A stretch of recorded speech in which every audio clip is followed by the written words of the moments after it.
អីគេការប្រឡងសិស្សបកែអេគេកំពុងមើលគេនោះ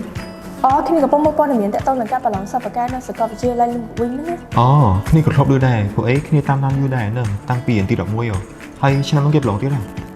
នេះគេតំផកក្តៅតាអូហើយគេប្រឡងមួយជាគេខ្លាំងហើយប្រឡងឯណានោះអេបើសិនជាចង់ដឹងឲ្យកាន់តែលម្អិតតែចាំខ្ញុំប្រាប់សាកលវិទ្យាល័យលៀនពវិញកំពុងតែរៀបចំកម្មវិធីដ៏ធំប្រចាំឆ្នាំ2025គឺការប្រឡងសិស្សបកែថ្នាក់ទី12ចំនួនទី5គោលដៅធំនៅក្នុងកម្មវិធីនេះគឺធ្វើឡើងដើម្បីឲ្យបងប្អូនសិស្សានុសិស្សថ្នាក់ទី12ក្នុងឆ្នាំសិក្សា2025ទូទាំងប្រទេសកម្ពុជាមានឱកាសចូលរួមបញ្ចេញសមត្ថភាពដើម្បីក្លាយជាជ័យលាភីសិស្សបកែដែលអាចទទួលបានប្រាក់រង្វាន់រហូតដល់ទៅ42លានរៀលនិងទទួលបានអាហារូបករណ៍ 100% ពេញមួយកម្មវិធីសិក្សារួចឡើងដាក់ពាក្យចូលរួមប្រឡងទាំងអស់គ្នាកម្មវិធីនេះប្រពន្ធឡើងនៅថ្ងៃសៅរ៍ទី21ខែមិថុនាឆ្នាំ2025ខាងមុខនេះ